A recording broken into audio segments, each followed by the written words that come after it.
Hey friends, welcome back to the Field and Garden Podcast. I'm your host, Lisa Mason Ziegler of the Gardener's Workshop, and I really appreciate you joining me here today because, friends, I know you have choices, and I appreciate it when you choose us.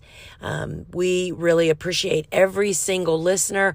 You know, we've just hit 150,000 downloads, and we're just thrilled and so grateful that you guys are interested in what we have to say. So today, I just loved this discussion that I had with Jonathan and Megan Leiss of Springforth Flower Farm of North Carolina. We met years ago. Actually, our first deep meet was when their farm was on the 30th anniversary convention or conference for the ASCFG. That's the Association of Specialty Cut Flower Growers.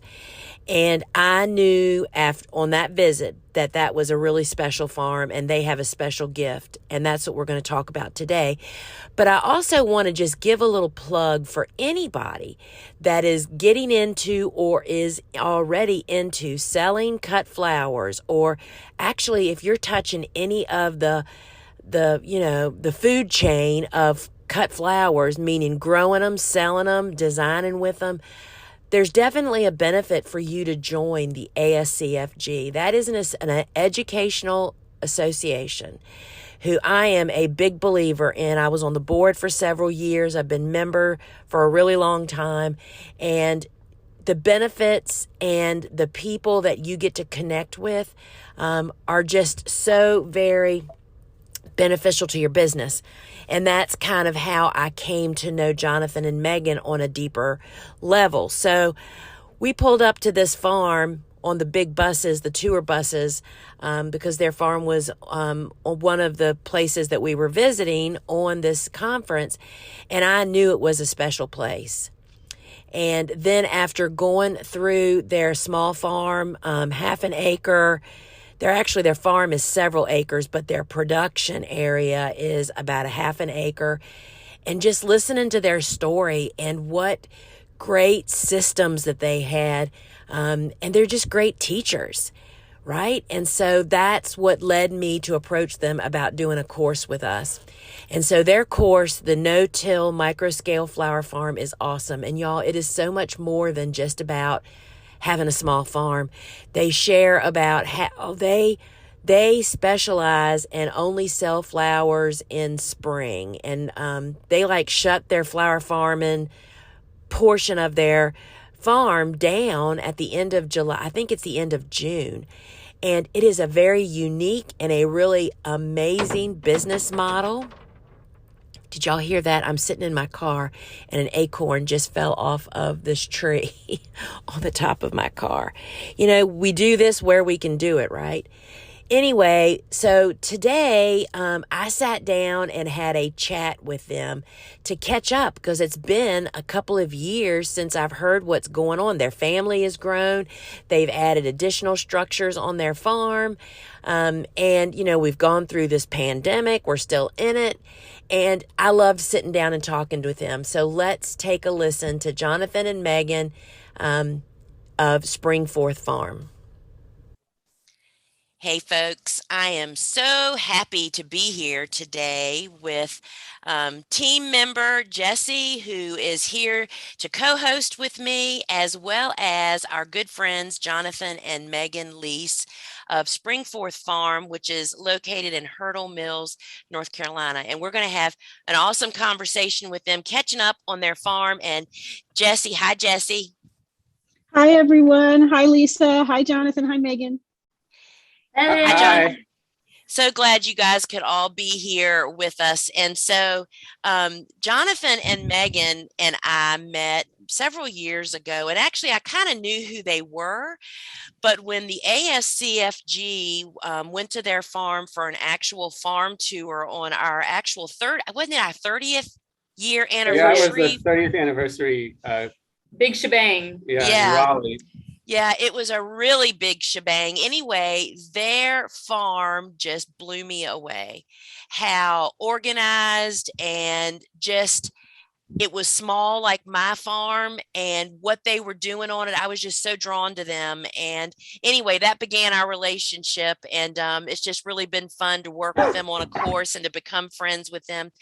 And what I feel like, so Jesse and I have some questions for them because we just want to kind of catch up and see what's happening down there in Hurdle Mills, North Carolina. And so out of the gate, I'm going to ask you guys, for our listeners that may not be familiar with you and your incredibly unique business model, I want you to share kind of this whole how you guys dove into flower farming, but instead of submerging your life, you built your flower farming business around the life that you wanted for your family. Yeah, well, thanks. So Springforth Farm right now is a micro farm. I mean, we're growing on 2,200 square foot beds, more or less. I mean, it's very small, and we specialize in selling spring flowers. So our season starts around Valentine's Day or the beginning of March. It really depends on the year and the weather that time of year, up through mid-June. It used to be till the end of June, but we're selling for less and less time and selling more and more in that time. And we only sell wholesale to florists. So we really like having that specialty, but it wasn't actually always that way. Our farm did consume our life at one time. We were selling, for the maximum number of weeks that we could.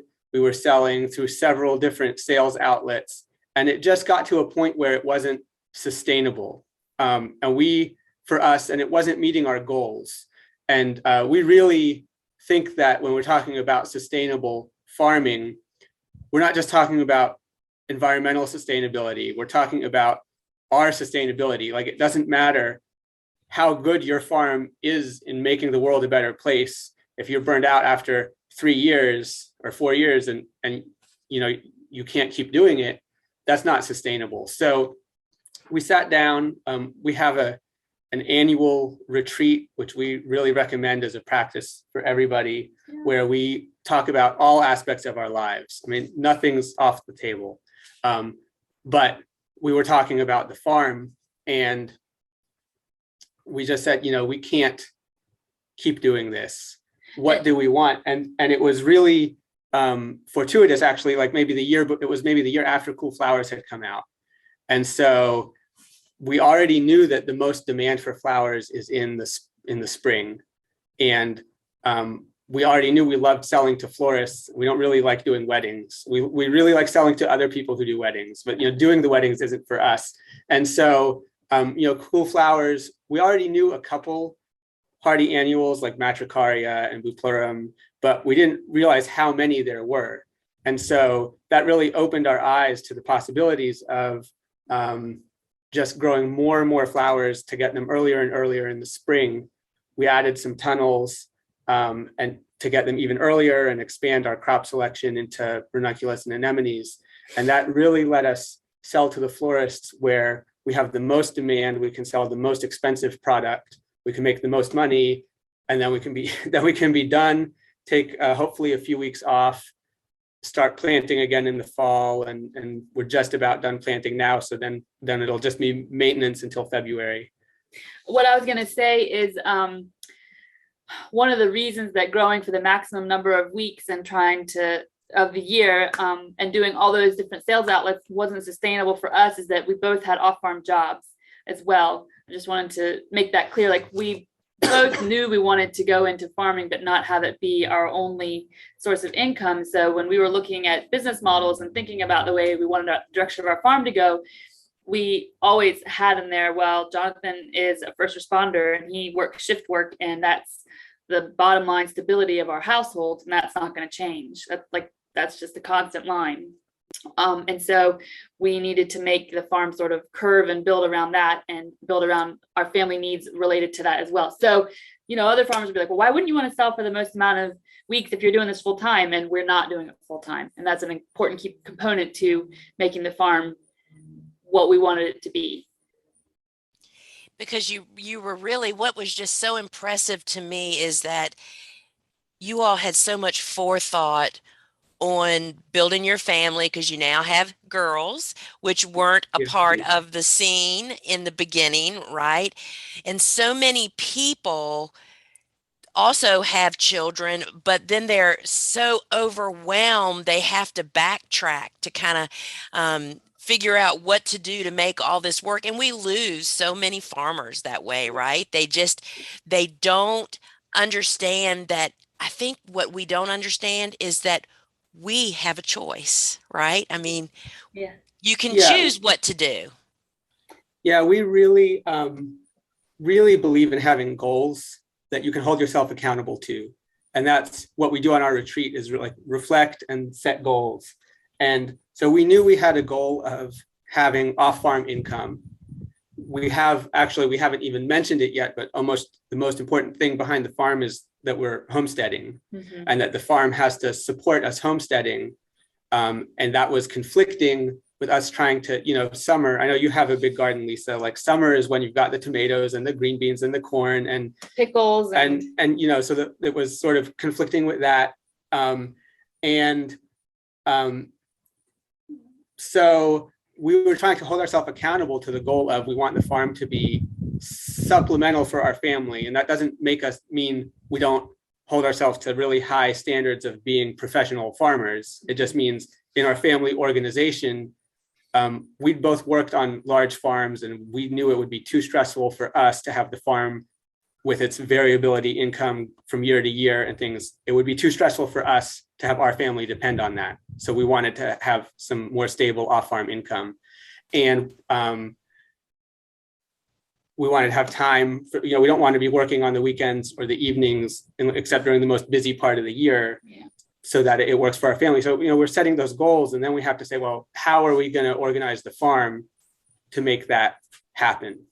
Well, and I just have to share that having kids with the small scale size farming that we're doing is still overwhelming at this age. Yeah, and we're not going, we're just not as big as other farms, and sure, they'll have more crews and more people to work for them and stuff, but having kids this age is just exhausting and overwhelming, and you just have to figure it out day to day. And they're 15 months and turning 3 in 2 weeks for context. So oh my goodness, 20 months apart. Yeah. The other thing is, for anyone who has a small farm, to think about, and of course it depends on your sales outlet. It works well for us doing the wholesale to like just pop in and out throughout the year. But,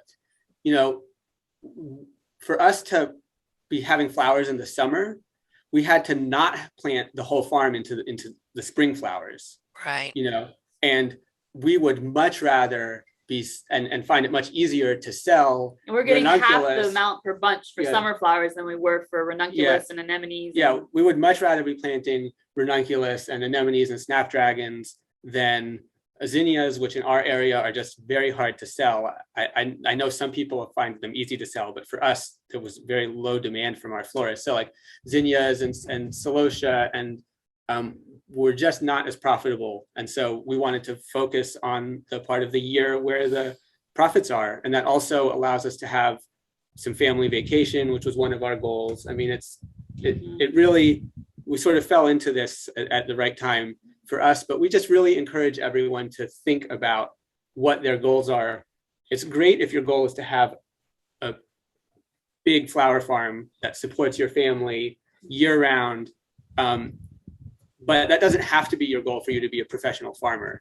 Yeah, I was just gonna jump in real quick and add that I think that one of the most freeing realizations for us, the aha moment, was we're no less of a farmer if we choose to farm this way than anyone who's farming full time. And we sort of have this idea that it's glitzy and glamorous to be the masochistic farmer, that you put all of yourself into 100%. You're so dedicated and committed, and you are there 120 or 200%. Right. And driving your tractor at 9 o'clock on Saturday night, loading the market at 3 in the morning, or the bigger the better, the more real you are as a farmer, the more legit you are. And I just want to say that's BS. And it is for sure.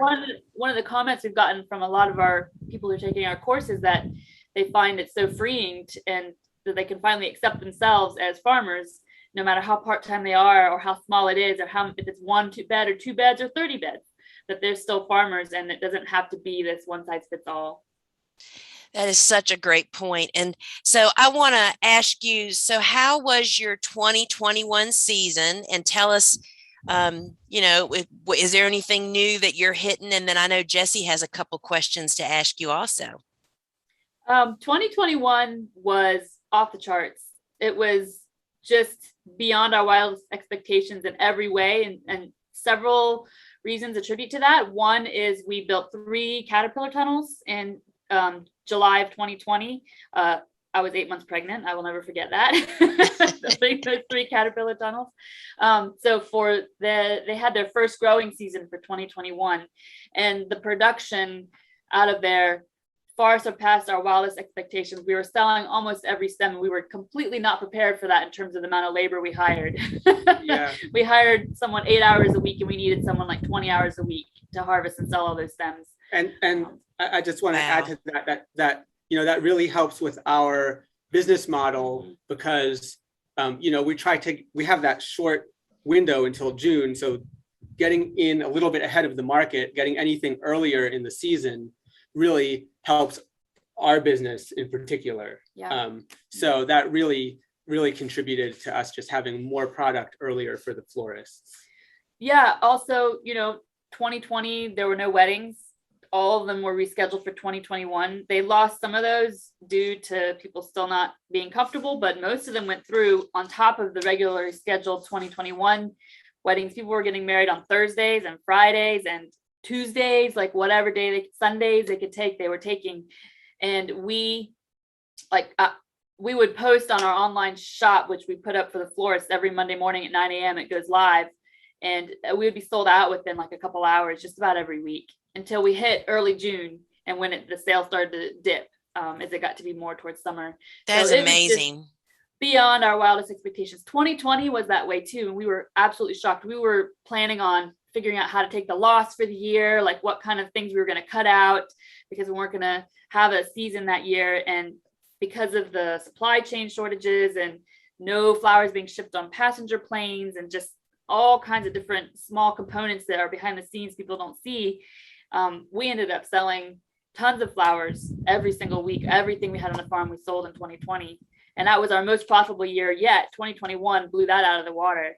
And we're really hoping, these issues with the supply chains, who knows how long they'll stick with us, but the florists who already had relationships with local farms had product.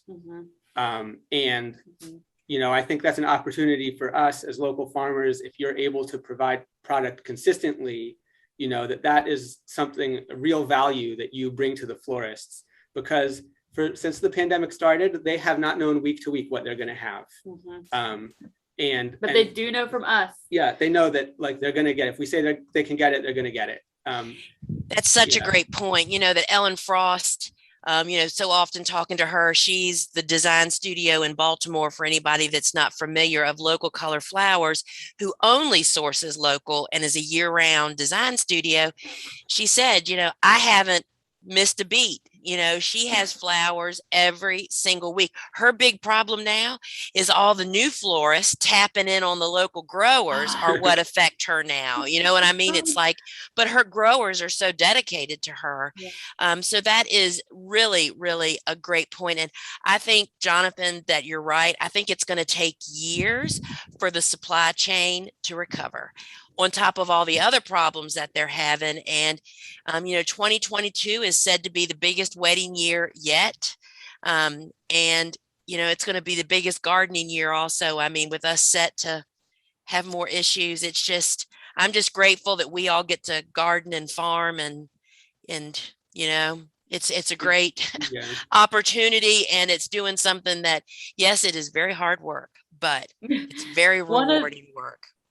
One of the unexpected bonuses about the supply chain, besides that we got to sell more flowers, is that some of these florists we've been courting, so to speak, for 2 or 3 years, or they would buy the minimum order maybe 2 or 3 times a season, all of a sudden we're putting in hundreds of dollars a week through 2020 and kept that up through last year. So we'll see what they say this year, but they just say the quality of everything, especially they love our ranunculus, is just far surpassing anything. You know, I was just talking to Steve and Gretel Adams of Sunny Meadows on doing a podcast, and Steve just put up 3 more houses, and they're all driven by his never ever having enough ranunculus. He said, I could just keep putting up houses to keep growing ranunculus. So Jesse, what questions did you have? You're muted. I apologize about that. It's all right. One of the questions that I had was related to your the wholesale to florist model.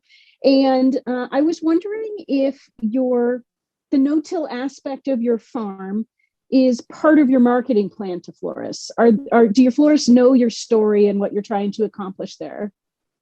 For the most part, no.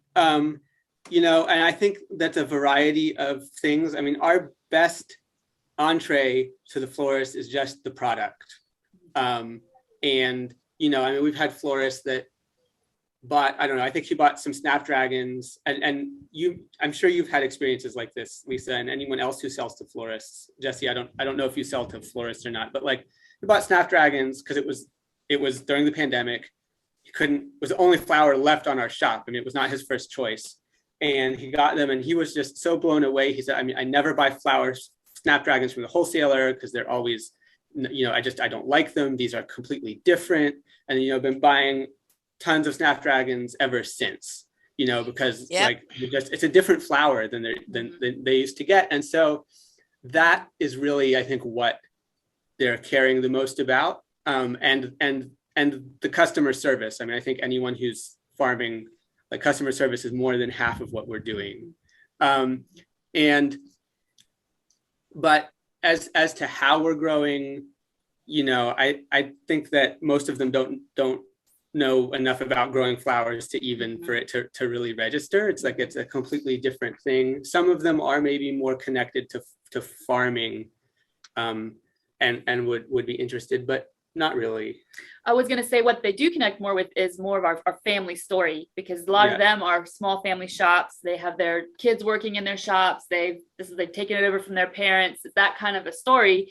So they may not be as aware, or I don't want to say interested in how we're farming, because I don't know that. But what they do resonate with is that it's a small family business. You know, we're homesteading, we're living off the land, we have small children, and they resonate with that. One of the florists we sold to, I think the one who bought the snapdragons, he and his wife had their second baby like 3 months after we had Willa, who was born in 2020, and he's 15 months now. And so it's great, you know, we were just able to laugh about things, commiserate about the lack of sleep and the other job we're going to, whether it's the shop or the farm.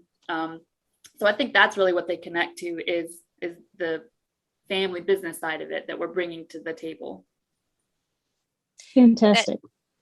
That's really, really cool. You know, we found that in our dealing with florists that they were maybe a little interested in the fact that we didn't use pesticides, but that was like minor compared to the quality of the product. I think you're right, Jonathan. That's definitely the headliner. So Jess, you got another one? Yeah, so I had read an article that you had produced for Growing for Market in August of 2020. And in that article, you had mentioned that you were in the process of changing your beds up, changing the spacing, essentially rebuilding the beds so that you could have them in a better way. You could have usable walkways and you could build the caterpillar tunnels that you mentioned. Right. And at one point you had said you weren't sure what the resulting weed pressure would be. And I was curious, having gone through that season now, what you thought about that. So, so, you know, we haven't, I think, mentioned it yet, but we use no-till practices on our farm. And one of the great benefits of no-till over time is a reduction in weeds, because every time, you know, 100 little henbit might come up, but like underneath the surface, there are a million more henbit seeds, you know? And so every time you disturb the surface, you're exposing more of those seeds to the light. And so overall, you know, the weed pressure is pretty good on the beds that aren't too disturbed. Now, we're still in that process. We're disturbing a little bit of the farm at a time as we do this. And the beds that we just turned over, we're eliminating every other bed. So we have wide aisles because they're just too close together in the section now. And the beds that we touched with a shovel, there's so much henbit in those beds compared to the beds that have been in, you know, undisturbed in no-till For years. for years, you know. So Wow. yeah, that's really one of the things I think you notice. It's not a 1 year process to go through your weed bank, but you know, over 2 or 3 years, if you're doing no-till, you will really notice, and you can stop the weeds from going to seed. I mean, you have to not add weed seeds, but you will just notice the weed pressure going down so dramatically. One thing I was going to say is one of the reasons we did this, and people might be thinking they're scooping up every other bed and combining it. Why are they doing that? Well, our beds were originally made by a neighbor with a tobacco row bed maker on it. So it's like less than 12 inches in between beds. And so when we're talking about scooping up beds, we're talking about making a usable path, not like you're sucking it in while you're walking in between your plants so that you don't knock anything over. And one of the reasons we came to this decision was the amount of efficiency that was lost in harvesting just because of how difficult it was to move between beds. We're already thrilled with the new spacing and how it's working and stuff. Yeah, and we're planting the new wider aisles into clover, so it's a living pathway situation. Yeah. Which type of clover are you using? Crimson or white Dutch or? Yeah, Dutch white, just as a perennial clover.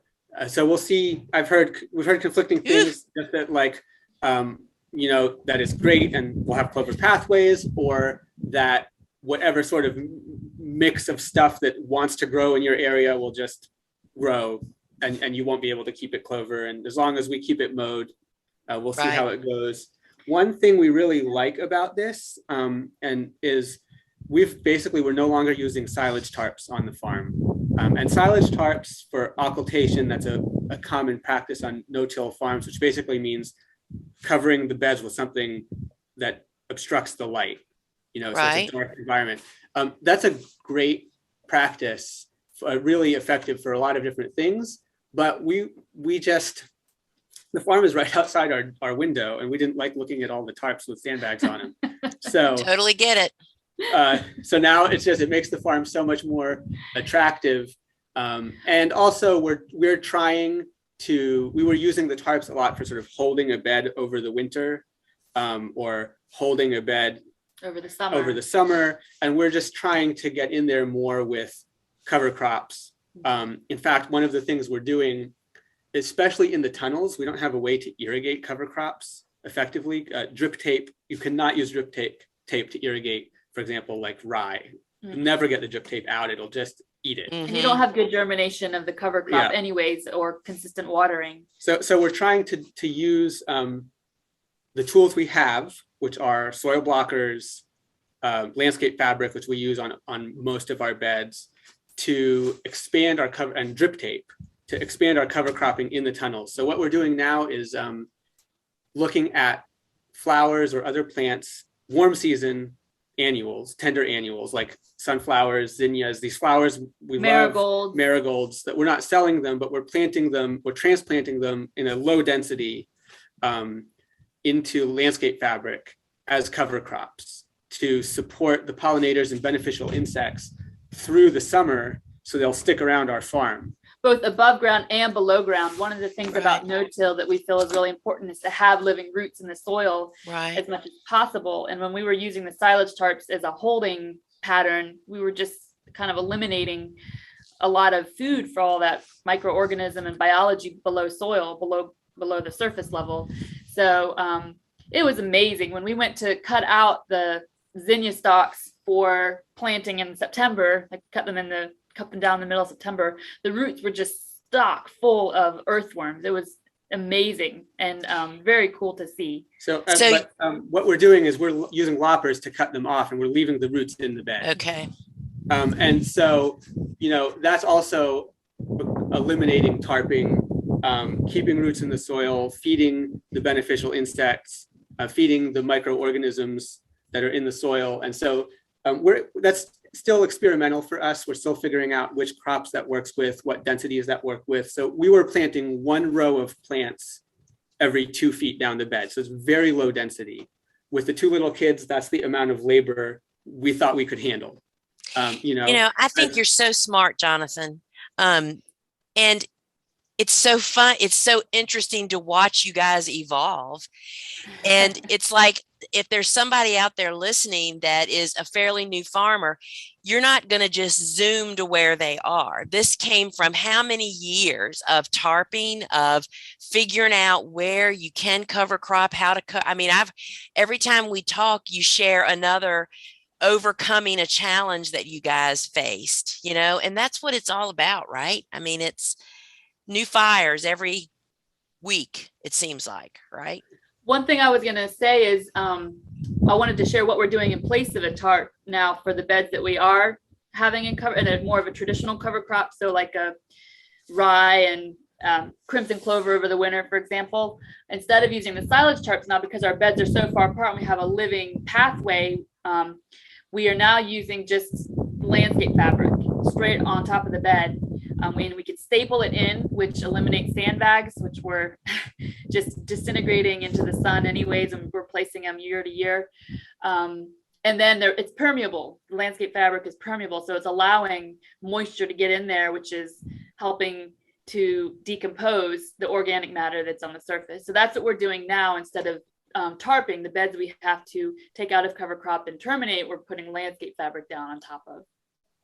And the one thing I was going to say about the using warm season flowers, because that's our down season, is the summer, using warm season flowers as a cover crop, is that you end up with this gorgeous plethora of flowers. And so 2 Saturdays in a row, right before we terminated all the flowers to prep the beds for the fall plants, we just invited everybody we knew to bring their buckets and their clippers and to come out and pick flowers. And we probably had 35, 40 people each day that we invited people out. That's really neat. That is really neat. Julianne, our oldest, who's almost turning 3 in a couple of weeks, she called it our farm sharing days. Yeah. Children see right to the root, don't they? Yeah. Well, I do just want to mention that, one of the ways that I have become to know Jonathan and Megan so much more through the recent years is they have created a course, and it is called the Notill Microscale Flower Farm course. And it's an on-demand course that's available at thegardenersworkshop.com. And it is available year round. It's not one of our big schools. However, Jonathan and Megan are generous enough to actually host a closed private Facebook group for their students where you can connect and ask questions. And if you want to learn more about it, just visit the Gardener's Workshop. And another super thing that they do each year is typically on Earth Day, which falls at the end of April, or the 3rd week of April usually, they do a live Q&A with their students. So if you want to learn more about that, you can check out their course page over on thegardenersworkshop.com. Jesse, do you have anything? I mean, we could talk for days. There's just so much interesting information. Like you get farmers together, there's no end to the chatter. I was going to say, it would be a shame to not mention that 2021, back to like what was going on in 2021, was just also full of children. Like that was our first farming season with 2 on hand, one of them 6 months when the season started, 5.5 months, and the other 2, a little over 2. And I mean, we could also talk forever on that, on the joys, the woes, the strategies that failed, that worked, that that was a huge hurdle. Just the first year with 2 kids, 20 months apart, was our survival year. Somehow we're all out on the other end of it with the farm and the kids still intact, and we're mostly intact. So, And you had a great year. I mean, that's You had a just great amazing. year. Well Yeah. done all the way around. Jesse, did you have anything a question you wanted to wrap up with? Well, I had one other thing that I saw on a August 2021 update where you'd mentioned that you were working on some blackberry bushes for foliage. And I was just curious, is that experiment still in process? We have, so that, foliage was one way in which last year was just rocked our socks. So blackberries were only one. We had a few things. Blackberries were one of them. So we really recommend, if you're in the South, blackberries might be more reliable than raspberries, but thornless blackberries are just fantastic. It lasts so long. We're still figuring out how to prune them. So we're thinking toward the end of the spring, we're pruning them so we can get more laterals, which is what we really want to sell, So we'll see how that works. We're still figuring that out, but we could have 10 times as much and sell all of it. Wow. So blackberries are good. We planted southern wax myrtle. That's another one that we would really recommend people try. Just cut it down every year. I was just going to say, it's so scary to cut a plant all the way down at the ground, a shrub, and see how it's going to regrow. But we've got to do a little Facebook video or something about the wax myrtle, because it's just been incredible too. It's an evergreen, and so it's one of those things that we're selling along with our anemones at Valentine's Day or in end of February when there's not much else to make the trip. Yeah. To go in with the anemones to make the trip, the most bang for our buck that time of year. So having foliage in that wax myrtle is evergreen, and that's when it looks the nicest that time of year before it starts to put on new growth, and then you can't sell it. So we try to get it all sold by middle of March. We haven't had a problem yet. Yeah, so. we think we would definitely suggest to all the flower farms out there, just you need more foliage. However much you have, you need more, especially if you're selling wholesale. That's what we know, but I don't think we could ever have more than we could sell. Yeah, we just had a big landscaping project done around the house, and they planted this foliage. It's evergreen, and what's it called again? Distilium. Alyssum. Oh, that's alyssum. Oh. This is the distill. The alyssum looks beautiful, and the distilium look beautiful. Anyone who wants to try either of those, we haven't cut them and tested them, but they look like they would do really well. Distilium was bred by Michael Durr, if anyone knows. He wrote the Woody Cut Stems book. I mean, it wasn't bred for cutting, but he's really familiar with cut stuff. Right. Well, it was just great to catch up with you guys. And thank you, Jesse, for joining me and helping us keep the conversation moving along here. So it was my pleasure. And you guys, to talk to you, Jesse and Lisa. Yeah. So thank you guys so much for joining us. And so, friends, till we meet again, ciao. Ciao. Thank you. All right, friends. So very, very great to catch up with them. And I think they have so much to offer. I highly recommend that you connect with them on social media. The links are below, are in the show notes about this broadcast.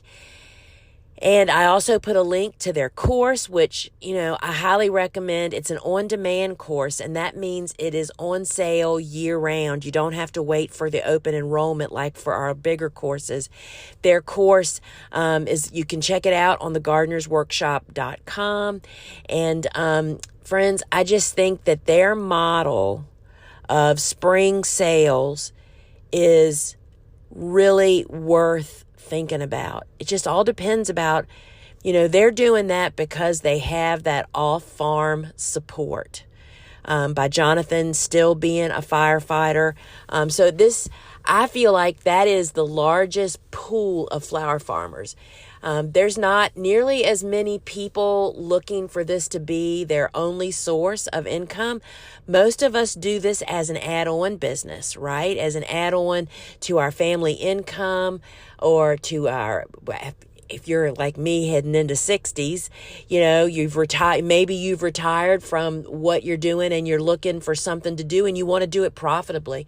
I just can't recommend it enough. So, all right, friends, we really appreciate you listening. I love it if you would write a review that makes the podcast apps show my podcast to more browsers and listeners. And friend, until we meet again, ciao.